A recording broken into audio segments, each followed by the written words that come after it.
Greetings and salutations, and welcome to Make Believe. I am Ren, and you are watching Tales of Make Believe, a Twitch interview show for role players to share their stories, adventures, and close the gaps between all of our loosely entwined communities, and to show folks new to the hobby or curious that TTRPGs and LARPs can be for everyone. I'm here tonight with two amazing guests, Z, who is, one of the co-founders of the Make Believe Discord community and part of my mod squad, and Austin, who I play with on Waverly Summer on Saturday nights, where we both play disaster teenagers, and it's a really good time, and there's a lot of Capri Sun, because it's the 90s. We are going to be talking about emotional bleed in role-playing, because it is a topic that Z knows a lot about, has written a lot about for his home LARPs, and Austin is a therapist, so I just snagged him real quick, because experts on this brain topic. I'm gonna have each of you go around, introduce yourself. I know that Z, you've been on here before, but it's been 7 months. It's been a while. Yeah, you were on episode 1, so. Yeah. So, what kind of RPGs you play, how long you've been playing, and if you have any just like fun facts about yourself that you want to share. So, y'all go. Sure. You're in the middle. Reintroduction. Hello, my name is Ezekiel Bradshaw Little. As Ren said, I'm a moderator for this community and also a community manager. I primarily LARP and do sort of the game that shall not be named. And games sort of like Scion and Vampire and stuff. Those are my jam. Nowadays, I've been branching into a lot of horror and like thriller games now that we're all online, and those have been super fun. I've been LARPing for it's hit that nebulous 6+ years at this point. And I've really only been playing RPGs for about a year and a half to 2 years. And that's been like a fun experience to change over to, and it's been different and interesting. Fun thing about myself is because I have anxiety, my brain completely blanked, but I can say right now, I'm making my first cosplay, and it's been fun to like learn new techniques and new art after all of these years of doing the same old things. So that's fun. So this is your first cosplay, but it is not your first costume.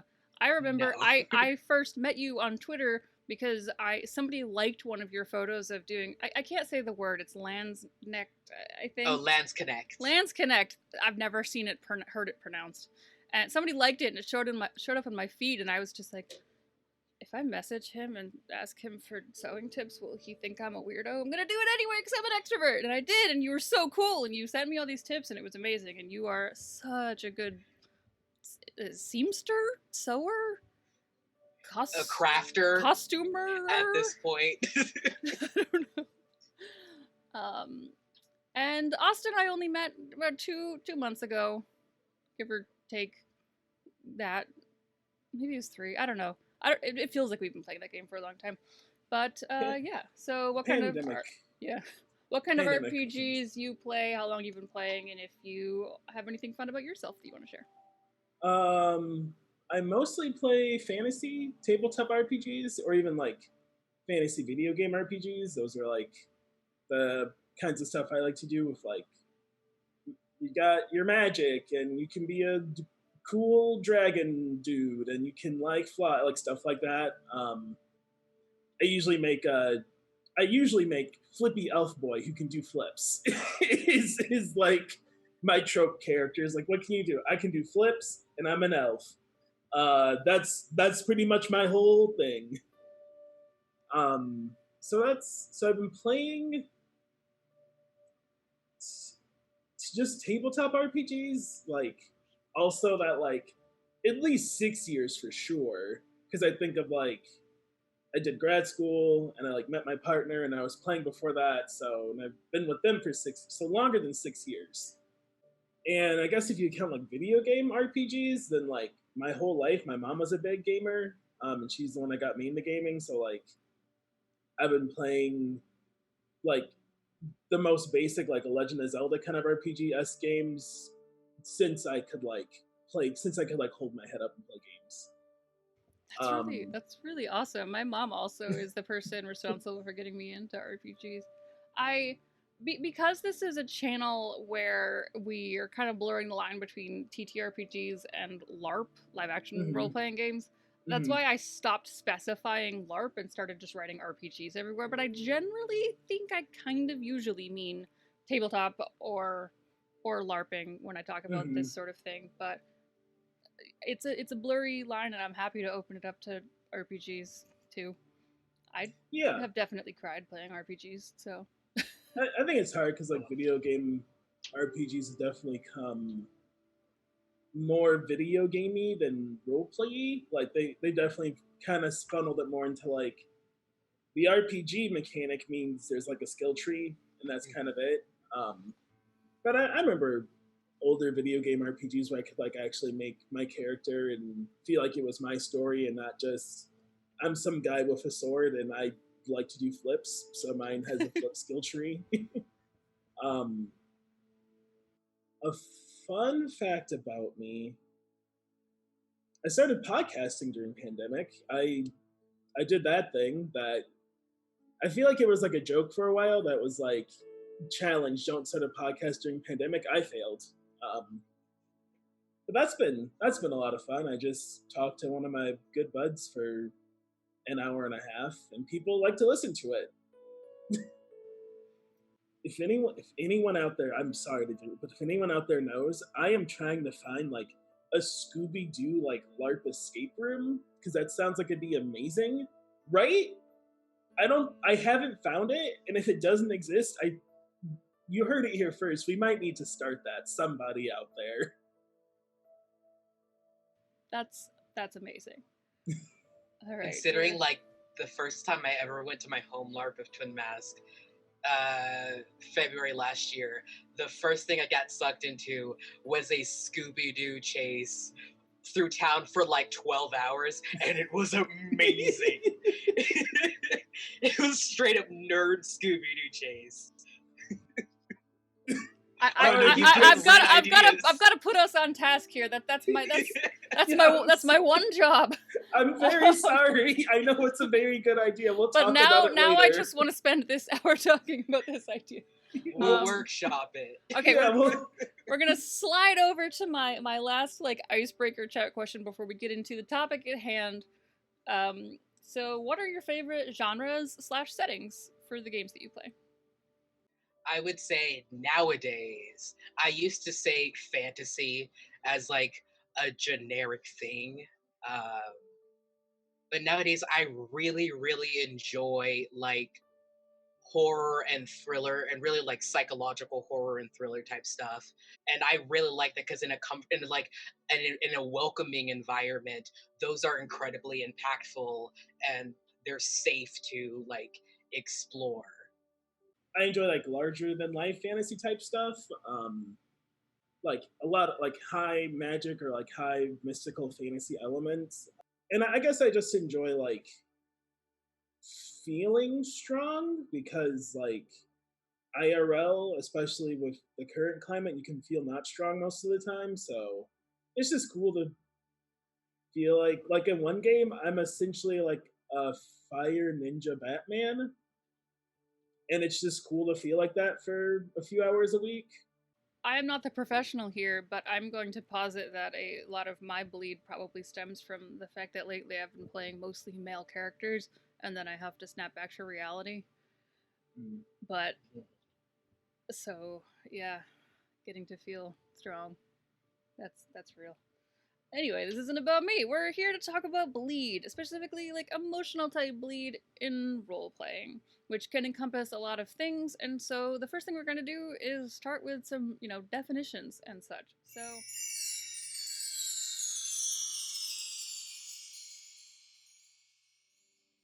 what I would say is bleed on a base level.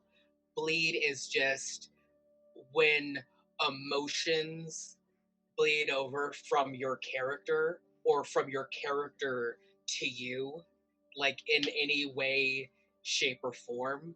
And I kind of want to preface everything that I'm going to say for the rest of this with like saying that like there's nothing wrong with bleed.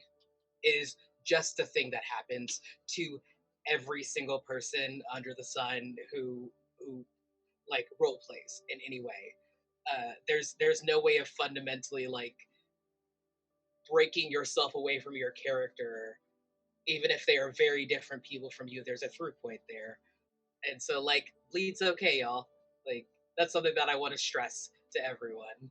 Bleed doesn't have to be like a fundamentally bad thing. If you walk away from a LARP and you go, yo, I had an amazing time. I got to do this and this and this with my friends and it was awesome. That's bleed. Like that's if you like if your character like felt a really cool emotion, you're like, oh, I got this cool catharsis and now I get to like jump onto this other like part of the story that I've been wanting to because I finally sort of get this like emotional break. That's also bleed. So bleed it is often framed as a bad thing, and that's because I think the bad cases of bleed, if they are not mitigated properly, can go really, really, really wrong very, very quickly. So yeah, there is bleed of like I'm celebrating my character's victories, and there's also bleed of like I am feeling the tragedy of my character's defeats. And like I'm having to process that as a person because no one likes we may like the story of like a loser, but we don't like losing as people.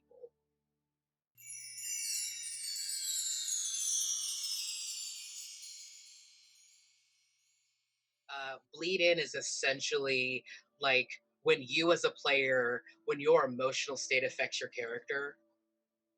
And so like a lot of us, we have, of course, we have lives outside of LARP.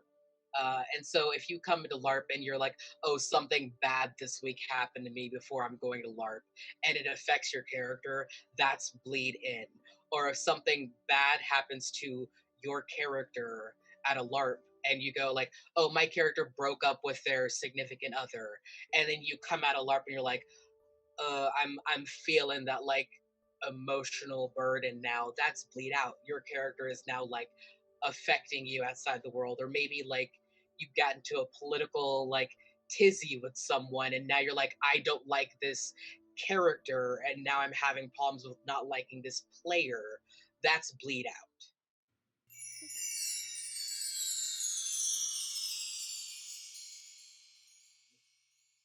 What I have the hardest time with is with it being called bleed. And I talked about this today with another therapist in my area who does like they're a big nerd and we both do like gaming stuff in session with clients and stuff.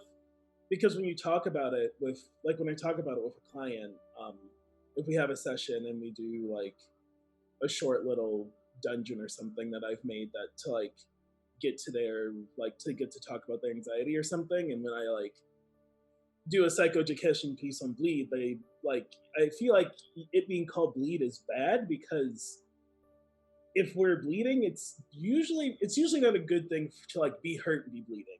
Is like what it sounds like. I think I don't have a better word. Someone at one point pitched to me like emotional leak. That doesn't sound great, in my opinion. um, I don't think they thought they like emotional leak, and I was like, nah, it's not it. That ain't it. But I feel like that's the hard thing because it is like I feel like seen as negative by default because it's cold bleed, but I think it can tell you a lot about yourself. I mean, it's why I find it so helpful to do with clients to even if we don't run anything, I'll just like if a client like all my clients know I love playing RPGs. Like in my spiel about myself, I like mention that I play a lot of games, and then when always ask me what games do I play, and then I tell them. So it'll come up like if a client had like a game night or something, and I'll always ask them about their characters, and my clients will like stop and they'll be like, "Wait, are you making this a therapy thing?" And I'm like, "Oh, I don't know if you understand that RPGs are totally a therapy thing. I don't know if the people that made RPGs understand that, but it's totally a therapy thing because it can be very cathartic or be something that lets you know like if you are in therapy like I should talk to my therapist about this because it's like a playing RPGs and the bleed that it can occur is like a safe way to explore ourselves because you're not actually in danger, even if it's like an RPG that seems more realistic. If it's just like, you know, Waverly, where we play the bubblegum shoe game, like we're like normal teens, and normal teen stuff is happening for like 50% of it, and so that kind of bleed can feel closer because you're like, I'm just a normal person in this setting, but you're safe. You're not actually like in front of someone who's like crying or something. But it can bring up stuff for you that you're like, that's something I need to deal with, not in this game. But that like really shook me. I think that kind of debriefing is really important for like any game you play. I don't care if you just play Monopoly. Like you should probably like when you put the game away, just have a chat about what happened during the game. That can also, I feel like, that can also be a good moment of like, I felt this in the game. I'm feeling this in real life. Hey, y'all, do you think hey, more experienced players of this RPG or Mm-hmm. are like role playing in general, do you feel like what I'm immediately feeling from this game is an example of bleed out? Mm-hmm. Do we need to like, hey, let's see if we need to have a deeper conversation about what I'm feeling right now? And Mm-hmm. sometimes like it could lead to very good discussions and make us all better role players. Mm-hmm.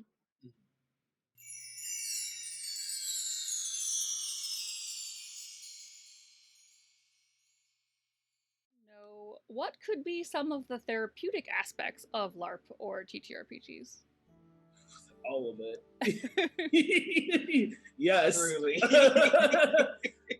I am like, my brain is like in overdrive from like how many things I like, just even from home games. Like in home games, I've like been in games where some of us at the table are exploring like sexuality through the game, where people are exploring like gender through the game, where people are.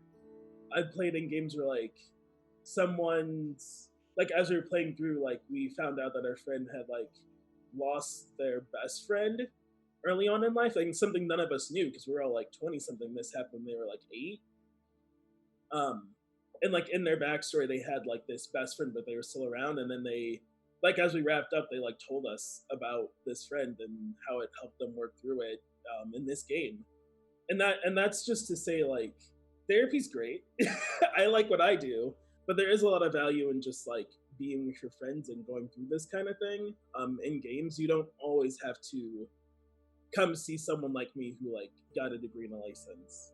Can be very helpful. It is to say, like, you'll get something different if you come to like a therapy session and play a game with me versus with your friends. I don't think you should go into it assuming you're going to get free therapy, but it's kind of like free therapy. I mean, I've been able to use almost any game with almost any person to help them process something, from like relationship breakup to loss of a loved one. Like, I take the game and then I'm like, how can I take this game completely apart and turn it into a game of like, let's work through, you know, this experience you had in a way that can feel safe where you can talk to me about it. So the therapeutic benefit of it, I think it's back to what I said earlier. It's like it gives all of us, anyone, a safe way to talk through and process something that I think just gives it that one element of like removed. Like, because just talking to me, just talking to a therapist, someone in a room, hopefully you feel safe. If you do not feel safe with your therapist, please, like, you do not have to just keep seeing them. If you don't feel safe, it's not a good fit, you should find someone else. But by like taking it that one step further to like, it's not about me, Austin. I have this character named Boston, and he has this problem. What it does, it just like gives a new context, because it's hard to know. It's hard to know like what we need to talk about and go through, but when you are role playing, just, I don't know, it's kind of like therapy. There's like a magic in it that I can't fully define. Therapy and role playing have a lot of similarities, and like there's a magic that happens. There's like a secret sauce, and I don't know what's in the secret sauce, but I know it works. For sure. I agree. I would just say that one of the things I would say is that LARP is, and this is from like not someone who is like a qualified therapist or anything, but from someone who is a part of a team that does protect the emotional safety of our players and is a community manager and is also just now sort of a veteran player for my LARP. LARP can be therapeutic, but LARP often is not therapy, if that distinction makes sense. Oh, And yeah. it's just be aware that like be respectful of the, like, obviously work on your emotional safety, but be respectful too of the emotional safety of your fellow larpers who may also be using this as their space to work through something. And the joy and like I think the magic of role-playing games is that like Austin said, is creating that safe space where you can all be together working through things, and then also collaboratively like picking up a piece of someone else's story and going, I'm going to take some of this burden and I'm going to walk right along with you. And I feel like that's some of the magic, is like, I don't need to share my tragedy, my burden, my struggles alone, because I have, like in our LARP, I have 300 other people who are right there along with me. And like, it's a beautiful thing. I want to say really quick, like what you said, take your burden and walk alongside you is literally like what is on my therapy website. So you're like, I understand you legally may not be able to call yourself a therapist, but you're not too far off with the role you're in. But yeah, it is like definitely like being respectful of, like you're there to have fun. Like I think that's important to remember for like games, is like you're there to have a good time, and anything else is extra. Like don't go in like, I'm gonna get to work through my breakup. Maybe you might, but don't. That's not like what everyone else is in. We're there to have a good time. To Austin's point about, I'm going to this game to work through my breakup, that could be good for you, or you could end up accidentally taking your breakup out on other players. Like, especially at LARPs, you're out there with like foam swords. It's like, oh, my ex, I'm so mad. Oh, I'm hitting you real hard. Okay. But and also that's bleed in. but also, the scope of RPGs, I think you can have like little like 2 to 4 player tabletops. Like there's so many that are specifically designed to kind of like work through stuff like that, to 300 people LARPs, like what Z does. So this is a huge span of different types of human interactions. Right. So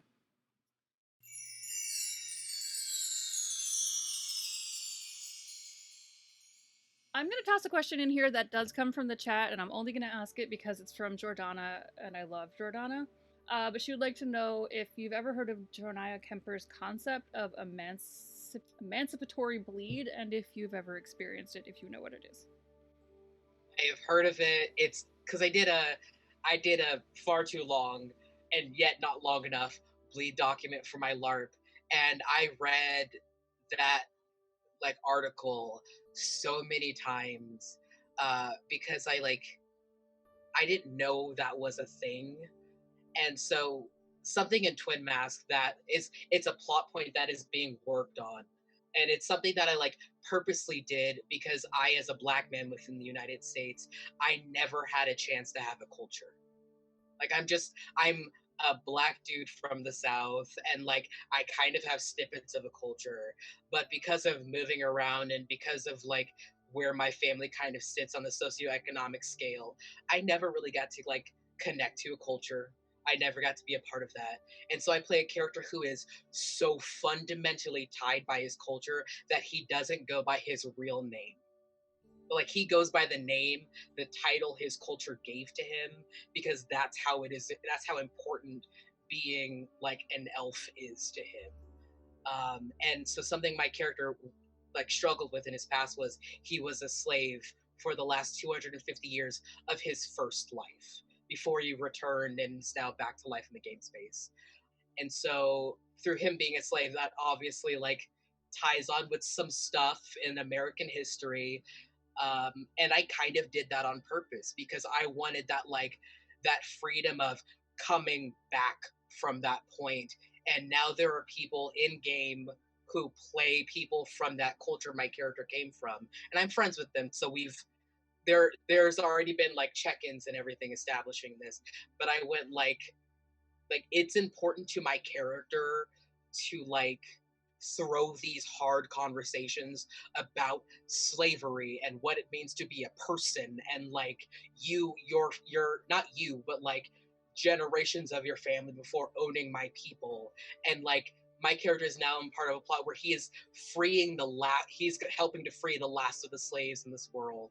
And like there is there is so much joy and happiness I've gotten from being a part of that. And now I realize retroactively that it's emancipatory bleed. It's me going back, and it's like my people didn't get to do this directly. It took us hundreds of years to get to where we are now, and I'm getting to like affect this directly. I'm getting to be the person that pulls these people, or rather in a group of people that pulls these people from slavery and brings them and goes like lets them know that you are a person, and you have thoughts and feelings, and you are not defined by the labels that they put on you. You are a person by virtue of existing.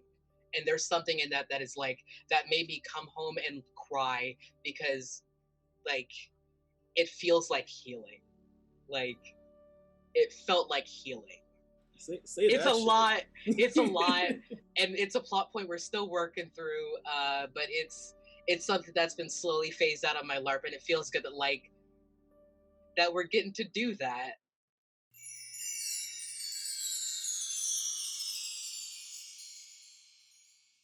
So let's talk a little bit about dealing with this stuff. What are some strategies that one can use to kind of level yourself back out, or separate, or cope? I mean, I think we've mentioned like check-ins and safety measures with your group. I won't go too deep into safety measures. If your group doesn't have safety measures, like you can easily look up like safety measures for RPGs and talk to them about getting some. But safety measures and check-ins are a great way to start. I think I can't speak whole cloth. Like what works for me is usually a check-in after we're done playing if something really big came up. And I have my own like mindfulness practices that I do. So some people like guided meditation, some people like deep breathing exercises. The act of mindfulness is just like trying to keep yourself still, not like you don't have to be physically still. Some people can't stay physically still, and that's a-okay. It's more of like mentally just like trying to focus in on something else for as long as you can. It doesn't have to be like 5 minutes or some shit. Like it can be 10 seconds, just to like kind of slow yourself down. And that's what works for me. I think it can be a good place to start, just to check in with yourself if you do feel like you're experiencing bleed, so you can. I speak from my own experience, like you can spiral really quick, and if you're spiraling, then like things may just go bad for you. If you're experiencing like if you experience something in game that feels like re-traumatizing, you didn't know it was going to be. Like you didn't know to tell your group, and you thought it'd be fine, and now it's not fine, and now you don't know what to do. It can be a good place to start to setting yourself, so you can like, hey, we need to pause. I don't like blame anyone. We need to be done or whatever it is. So I think those are good places to start for how to handle it, how to like cope. My favorite thing's check-in. Personally, I think that can go a long way. Like Z was saying earlier, like you can end up with some really good just conversations with your fellow players, or if you're like you see yourself as friends with your friends, to really like know where you need to go from there. I know we've said it a few times, like these games can be therapeutic, but they're not therapy. You can't expect a friend that in the game you're playing to take the same burden that like I might if you come see me professionally. And I would say like I wholeheartedly agree on one. If your LARP does not have safety measures for like emotional bleed, for check-in, anything like that, one, feel free to reach out to me. Hello, I do this on my LARP full time basically, and so like checking in is important. Your game having a way to go out of character, and so I'll say that like point blank, if you are in a LARP, if you are at a table, if there is any moment you feel like you if there is any moment you do not feel you are emotionally safe, if you feel I cannot handle this, it is we are at a point where like if we don't stop right now, it is going to be a problem. You are forever allowed to step away. Like no matter what. If you go like, hey, we've now crossed the line and I didn't, like Austin said, I didn't realize this was going to be a problem for me, you are allowed to stand up and walk out of the scene and go take a breather. I don't care if it's like something happened in battle and someone like accidentally hit you, accidental hits in the head, and you're like, no, no, no, no, no, I don't like that. I don't care if it's like a deep emotional like scene that you're trying to keep rolling. Walk away. It's okay. Uh, and then from there, I would say like Austin said, take a moment to like check in with yourself. And something I like doing is I have a lot of memory problems. uh, just me, memory, and time just do not get along in any way, shape, or form.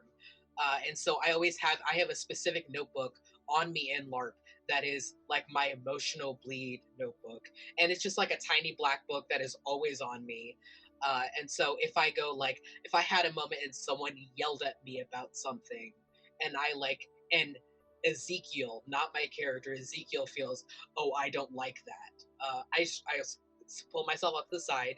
I let people know, hey, friends, I'm going out of character for a little bit. Whatever you're doing, I'll catch up with you. I need to handle this. And I write it down. And I basically go like, I am feeling this. Wisdom is feeling this. Like, and I go like, what am I feeling in this moment? I am feeling upset that someone yelled at me because I don't like people raising their voice. How does Muriel feel? Muriel as the character would not care. He's 600 years old and well off. Why does it matter to him? And I can go, okay, this is Ezekiel feeling this. I'm gonna let myself feel this for like 30 seconds, and then we're gonna go, all right, we're gonna now get back to the headspace of where he is. And after game, check that little notebook and go, Ezekiel felt this way when this person yelled at me, and I'm gonna go talk to this person and go like, hey, I when this happened to me, I felt this way, and it's not on you. And like let's have a conversation and check in if that's gonna happen in the future. And like, are you okay? And that helps me to like break out of that moment even further. So I'd say break it down, write everything down that you're feeling. And even if it's like 1 a.m., you wake up at a LARP and you're like, all right, let's process this a little bit. Like it helps you enjoy the game more, and it helps you have like a healthier outlook to like the entire gaming atmosphere. And that's what helps me. Was LARP made by a therapist? What the heck? I just want to say, as a therapist who also, a lot of my gaming is more tabletop or video game, and I gesture at the things in my house, like you can see my whole house.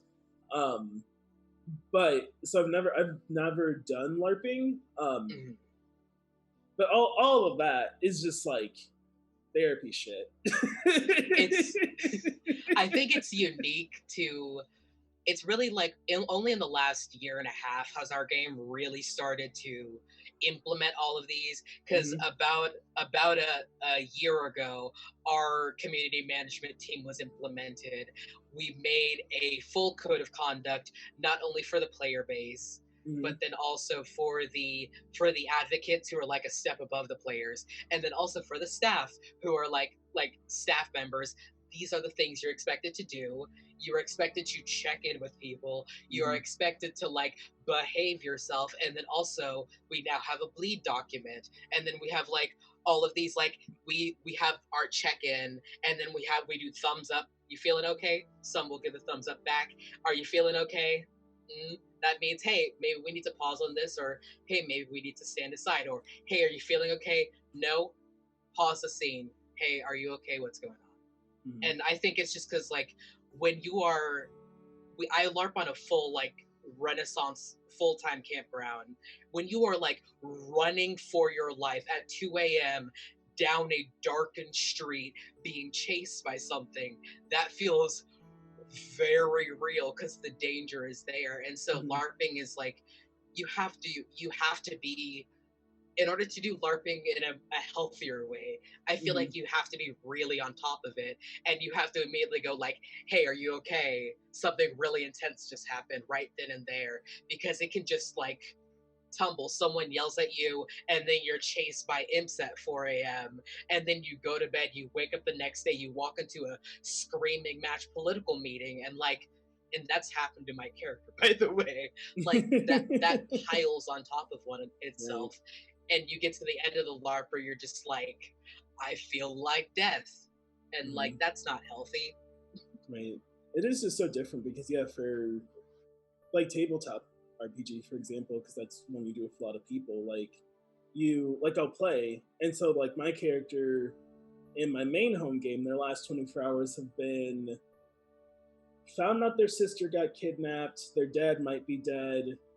Now my character and the rest of the party and one of the members in the party is her partner, like are being chased by like demon guards or something. We don't know what they are, but they're and like so like she's had a go of it for the last day, but like we play bi-weekly. So for Austin it's been like the last 6 hours of my month or whatever. So it's just a much different experience.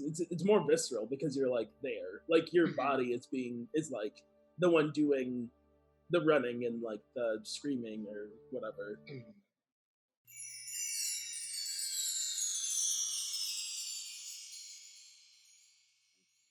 How would you deal with bleed as a GM/facilitator? I find the bleed I get is very different than most of the players. If a player is experiencing bad bleed, how can we help them? I mean, I could say for the player thing again, have a safety system at your table, have a way to check in. Like if your player's experiencing it, and if you've had discussions about your safety system and making sure something that works for everybody, then hopefully they'll let you know. I would say it's hard to read someone's mind and assume that they're having a bad time, you know?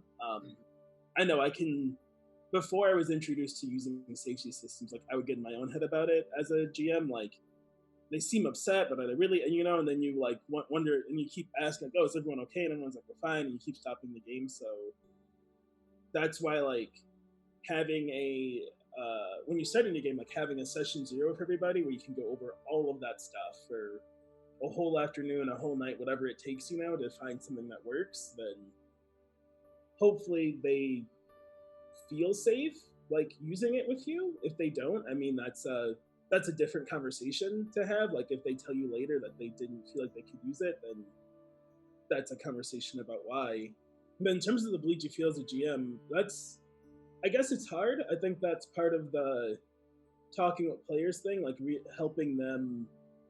Like if you're a player in a game, your GM's also playing the game. They're also in the game, and I feel like even sometimes as GMs we don't give ourselves the space to like pause things. Like we don't think we can have bleed where we can like, you know, pop out a character or touch our X card or type in X into digital or whatever your safety system might be.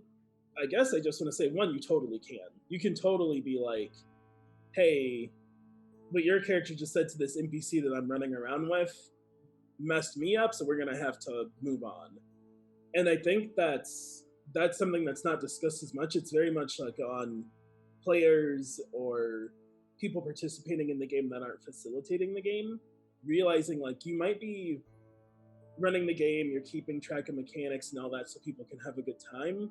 But that's a very sacrificing thing to give up a lot of yourself, from time to emotion to just brain space, to think of like, I run this whole city and I gotta remember every single random NPC people demand to talk to because they're gonna remember, they remember the name of the person I panicked named like Billiam, but they don't remember like the name of the big bad. Whatever, fine.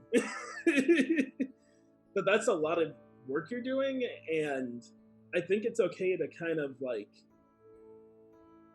demand sounds really aggressive, but like just put it out there like you're also playing this game of people and you need that space too.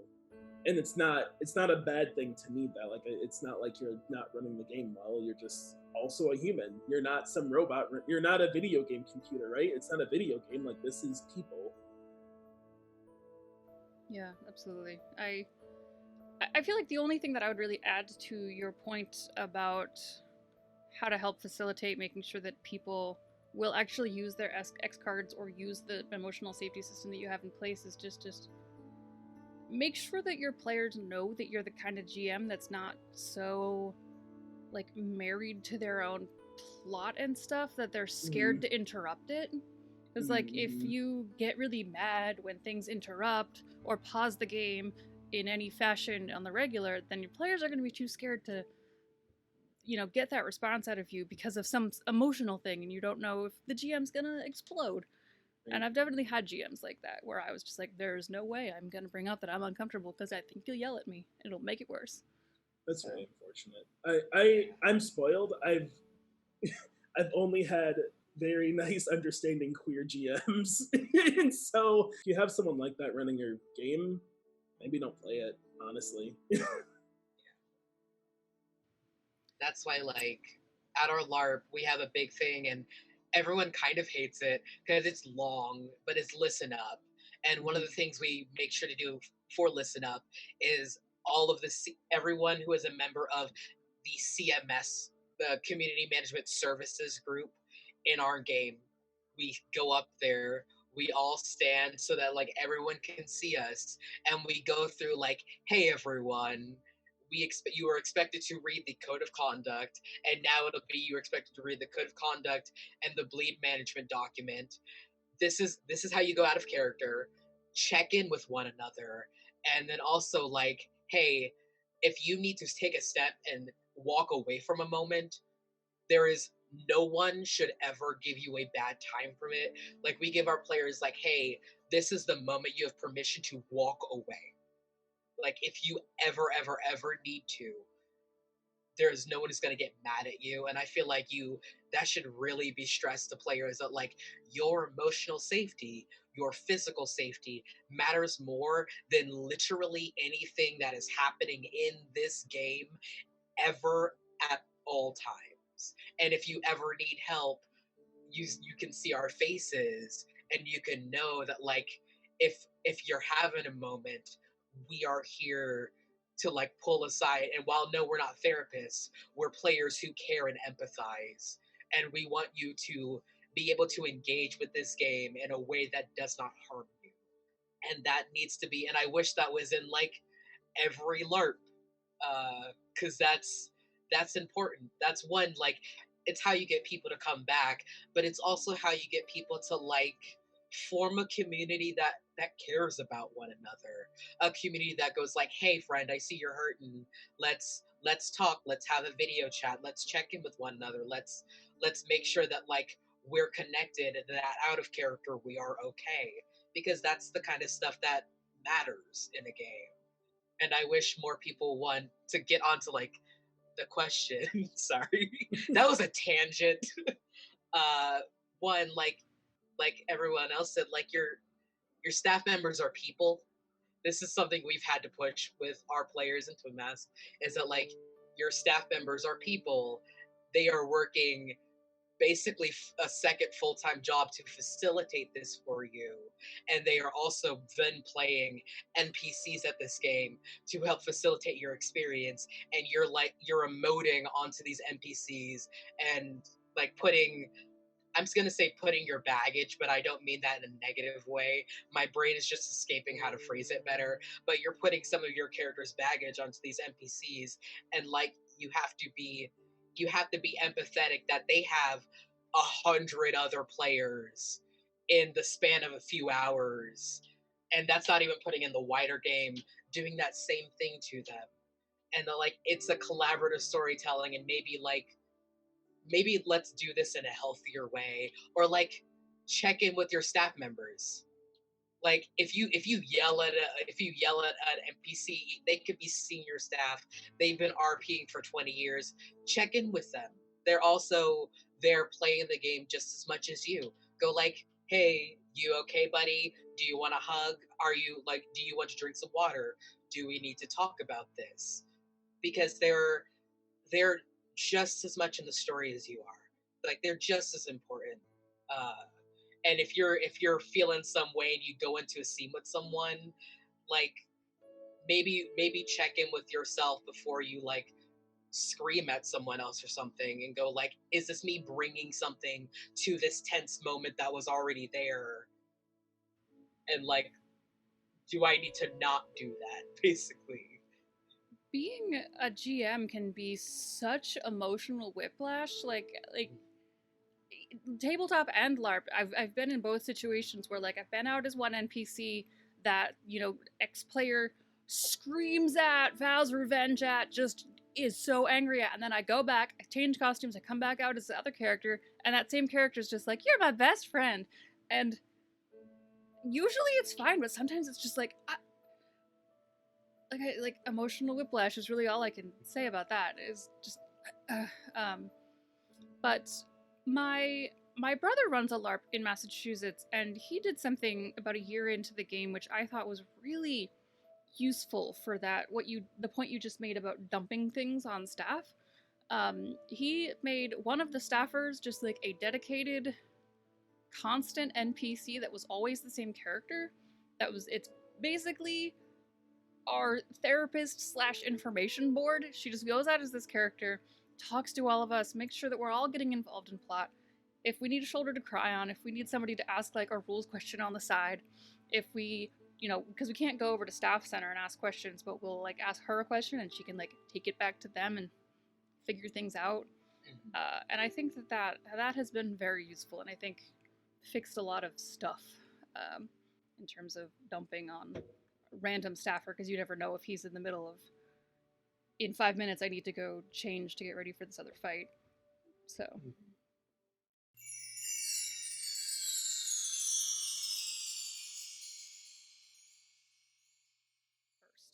a couple weeks ago we had a panel on romance in role-playing games. Yeah. And there was a question that was asked that we didn't have time to answer, but also I put a pin in it in my brain for this panel. And it was about, what are your opinions on playing, you know, romantic plots with people, and whether or not there's kind of feeling bleed there? I love that shit. I think I mentioned already in my like main home game that I play. That's just the one I play the most right now. Like one of my characters is dating another player's character, not an NPC that the DM runs, like another person. They're all people. I don't know. You know what I mean. And I talk with that character, with that person. I mean, I talk with her like weekly about our characters and just like how things are going and if it's okay. We recently just talked because my character is like planning to propose to her character. Um, and I was like, it'll be a cool story moment for the other player and the DM because they don't know. But I was like, I cannot keep that secret from you because that's like a huge. There's like so much weight with that in how like American society is structured. Like, you can't just do that to somebody in a game, you know. So I really love romance plots. If any of my players are watching or in chat or any of my friends, like in almost any game I run, one of the first questions I ask at a session zero is, "Hey, are y'all cool with like fake kissing and stuff?" Because it's something I really like in RPGs. I don't know why that is. I'm sure there's something there. I mean, I love love, but it's it's one of my favorite things to do. I think because oftentimes the RPGs I like to play that are more like high epic fantasy, like there's always that layer of like you gotta go do the thing, like you gotta save the world or the town or whatever.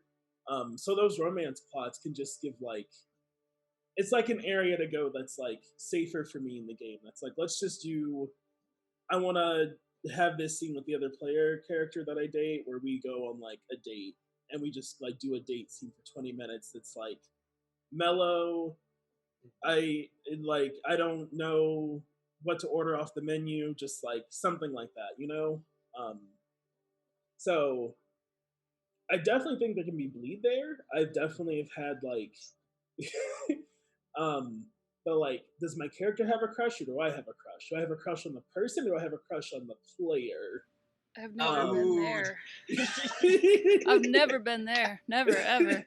I get it. And if you ever played a game with me, I promise I've had it in that game. So every single game I get it. Every single game I'm like, okay, but do I like them? And then it takes me like a good 4 or 5 sessions to like just work on that with myself. I'm like, do you like I like them? Do you like him or do you like her? um so What are the threats? yeah, like what I gotta get my board out and like so that's my 2 cents. I was hoping we'd have a question about that because that's like my favorite RP shit. Yeah. It's not about me, so I'm not going to get into it, but definitely may have started a relationship with somebody who I had RP romance plot with first. Valid. Relationships pop up, like it happens, and do people feel bleed from it? They absolutely do, and a lot of times it's like people become great friends out of game because it necessitates a high level of communication, and not only communication like useful, constructive, actual communication between adults who are like, we are going to fully lay out our feelings out of character, our feelings in character, and we are going to talk about them. I mean, I've had one experience with a character in Twin Mask. My character is, I would not say he is a romantic. He's absolutely asexual. But like romance is just like not something he's concerned of. He's literally concerned with the fate of the world at the moment, and he's like, I don't have time for this.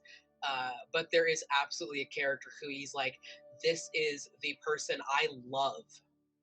And it's that kind of love where it could be romantic if I out of character allowed it to be, basically. And so I had that moment of like, do I have a crush on this character? Do I have a crush on this player?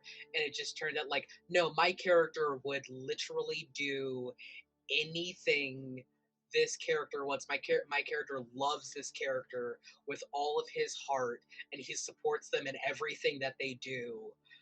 And that's been the one moment of like I didn't know I could like sort of feel this through a character.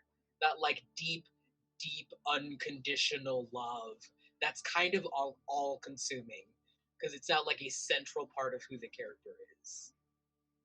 And so that's been kind of interesting. And there was a moment of bleed that I'm now over. But it did take, like Austin said, like a game or two where I was like, is this me? Is this Oh, and I then had to process it. and then when you can't figure out if you have a crush on an NPC or the GM, and then you're like, my character seems to like every single NPC.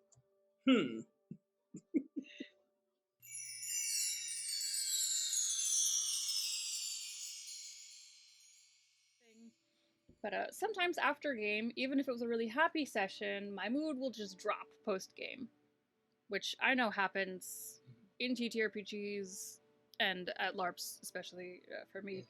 How do people handle post game drop? And is there any sort of like psychological basis for that, or help? Question mark. Yes. Yeah, there is. I mean, my first like nerd community was conventions, like anime and comic book conventions, and like we call it post con blues.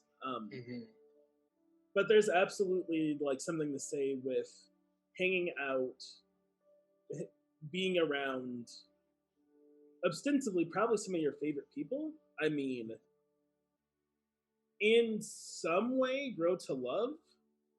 if it isn't like you the person, like your character probably holds some kind of love for the other characters you're around because you're going through something that's tense for your character. Like that's the tension and the release is going on. So like even if it's like so and so is spreading gossip at the high school in the game, like if your character's a teenager, that's really tense and you like grow closer to everyone else.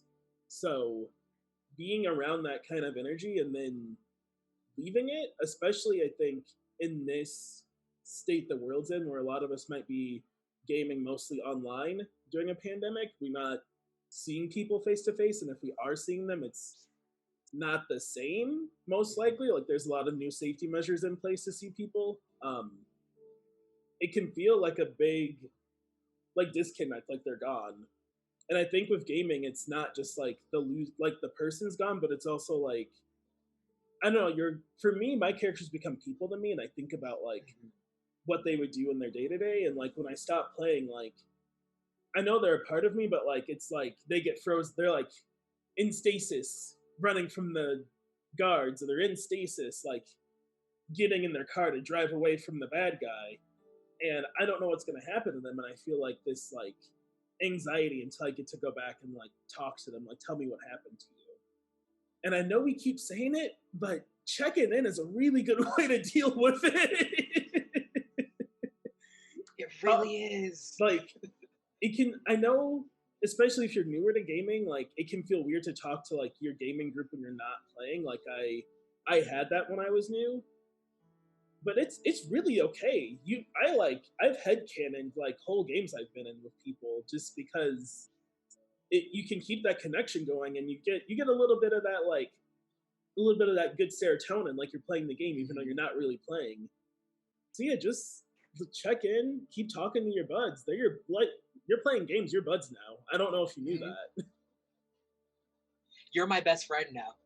I don't know if you in you go with the others. Yeah.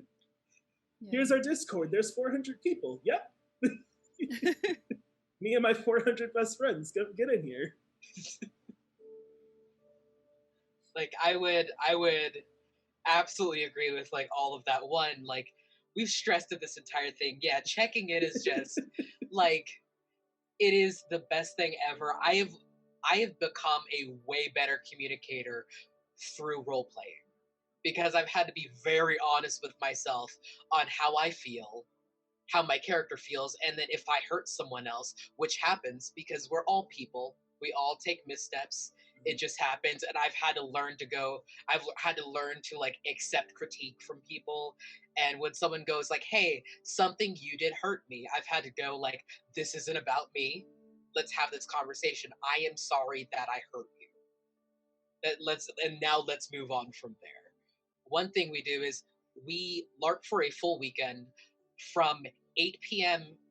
Friday night, game is on at our game, until like 7 a.m. Sunday morning. And game is on the entire time. And you are in character, except for 4 hours where you're doing a volunteer shift. You are in character that in like entire time. And so your emotions can build up really high. The hype can build up really high. And when you wake up Sunday morning, like everyone suddenly like I'm typically in like a set of overalls, some Doc Martens, and like a hoodie, like completely not my character at all, and it can feel like, oh, I've been transported back into the real world, and that like instantly is like just my mood drops, and I found like immediate decompressions are amazing. Me and people of my culture tend to sit in our camp for hours and just like rant and rave about what happened in game. Like that's decompression. That in and of itself is checking in. That's going like, oh God, this happened, and I'm really, really struggling with my feelings about it. And people go, tell us about it, talk about it, like let's go over it, and that could be great because that's dealing with your out of character emotions in the game space, and so it helps you like separate the two and go like, I'm a person, and like my feelings are valid, and we're just gonna work through them.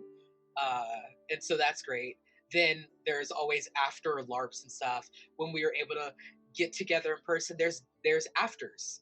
Let's go and be completely away from our characters, and let's just like have a couple of drinks and like eat far too much food, far too much food after a LARP, and like let's be people again and let's talk as people. And then I think take a step back from that, then you have Discord and you have being able to talk to people online. You're able to like stay connected with the community and like keep up that connection outside of the guise of the game. And if you need to talk to someone, you have that opportunity to talk to someone. And then we also have decompression posts that people tend to post, and it's like my character, it's your character simply like completely outside of what was happening in the game. Sometime mysteriously after the game, your character is like sitting in their room and they're writing a letter to like someone in their nation halfway across the world, and they're processing, hey, this really bad thing happened in this political meeting, and I'm sorry that I let this happen. like I'm working through my feelings in this letter, and then I'm gonna send it off, and that's like my character is still living his life. He's writing letters and he's studying in the library, and I'm gonna set him down in this snapshot of a moment, and I'm gonna walk away for a little bit. And I feel like that's a great moment of like, this is closure. And I feel like getting those levels of closure and like slowly more and more getting out of your character and finding things that like bring you back to you is like a great way to deal with that post LARP drop, because it gently lets you just like, I'm gonna like gently drop off pieces of this character. I'm gonna shed them, and I'm just gonna be me for a little bit. And I feel like that's a gentle, good way to handle that process. Yeah, I think it's so. I think something I want to say that I find important too is like we keep talking about check-ins. Like they don't always have to be either like something that happened that like shook you or something. Like sometimes you can Mm-hmm. just be talking about like something that was really exciting, or even just like Exactly. it was just okay. Like you have fun. Yeah, yeah, it was fine. Like that. Like that's Mm-hmm. like just being able to like make that space with people can help it not feel like you wake up Sunday or the DM's like, and that's where we're gonna end it, or I even bring up conventions, like the convention floor is like we're closing, get out. Like it can make it not feel like something happened where it was like we're closed Yeah. and you're just like gone. Um, all that, all of that stuff that Z just said, like, is all checking in. It doesn't have to just be. It doesn't have to look like a group therapy session. No. It might look like a group therapy session, and sometimes it might look like someone's like, "Hey, I don't have work tomorrow. Do you want to come eat pizza and like drink pop on my back porch?" And that's Mm-hmm. the same thing. Like it can just be like something else. Yeah. Yeah. For me, I think the LARP drop that I experience boils down to just, loneliness of going home after having lived for an entire weekend in a community. Mm-hmm. And recently I had a long term, like year and a half long TTRPG end, and I like after we ended that final session, I definitely had that very same feeling of drop, but it was less loneliness at that point and more just mourning no longer being that character. Mm-hmm. So a lot of complicated feelings about endings and closure, that sort of Mm-hmm. thing. We've had, because our game's been going for so long, we had about a year ago, right before I joined the game, someone who had been playing a character for 7.5 years. Their character permanently died, and it was very hard for her because it was like, this is my friend and they're gone. Um, and so there was definitely that was after that, and there were two very important characters that had been in the game for years, permed in that same game. And that's when our game started implementing these sort of systems of being like, let's process trauma together and figure out as a community how to say goodbye and how to make it like not be a bad thing, because all stories have to end and that's okay. Mm-hmm. And that's a thing that I think as the role playing community we all have to like. This is stuff that we all can work together. We can all work together to work through, so that no one feels alone. So that, like, hey, the session may have ended, but let's all like get on a video call and just like reminisce on the good times. Mm-hmm. I think that's important, and I feel like that's stuff that, as a community, we're figuring more out. As I feel like it's weird to say this because like role playing is so story based, but I don't know. It seems to like in the like since I started playing, like I've been told by other players like this shift to like even more story based, which I'm like, how does that make sense? But okay, like is newer, so I feel like we're figuring it out because a lot of people playing a long time are like you said, their characters are leaving or they're dying or they're stopping playing, or newer players who maybe started like 6+ years ago, maybe some of their longer games are ending for the first time and they're like, how do I deal with that? Like they're like, I don't know anything else. I've been playing this game for so long. Um, and I think it's good to be like having this discussion and knowing like these tools are out here and how we can check in with each other because yeah, I mean my main home game we've been playing almost 2 years, and the game runner says we'll probably play another 2 years before we're done. And I'm already like, what am I gonna do? And it's not even here yet. Well, speaking of closures and endings, I feel like this is a subject that we could just keep on talking about for way longer than this. Hello, everyone. Once again, my name is Ezekiel Bradshaw Little. You can call me Zeke. You can call me Z. I've been working on my first cosplay, and I'm very excited about that. And so soon, I will be putting up my first couple YouTube videos. That's exciting. And something I just want to rave about is that, like, I'm having top surgery soon, and I'm very excited about that. And I want to share that happiness with y'all because you're my friends and my community. So that's exciting. Hey, that's great. I'm Austin. I have a podcast. That's pretty much my like main thing. I also like I have a podcast. I guess before I spiel that, do I write for games. I just got the first game I ever wrote for. I got a copy today, so that was neat because it's my birthday week too. So that was a cool like. There's my name printed in this game I wrote for. So I write for your games. I do sensitivity readings for games. I will play test games. I'll play in your stream games. Games. If games are in the sentence, you can probably hit me up about it. I also have a podcast. It's called Secret Histories of Nerd Mysteries. We post every Monday. The most recent episode is on Avatar: Last Airbender, Legend of Korra, but it's me and my good friend Brenda. And every week we alternate. So like this week when we record, Brenda will bring a topic that I don't know. I have no idea. Tomorrow I record Brenda. I have no idea what Brenda's going to want to talk about, and we're just going to have a conversation and share our interesting history about the thing because we both realize we know a lot of weird facts about a lot of things. Like I know way too much about the movie Space Jam. And It's time to sleep now. Let's see. All of the songs that you heard playing in the intro, outro, and during the stream were by Kevin MacLeod. You can find the individual track listings down below. All of the stream graphics that you can see currently were done by Just a Summer Job on Twitter. Thank you so much for my awesome guests that showed up. Thank you all in chat. And remember, you're never too old for make believe.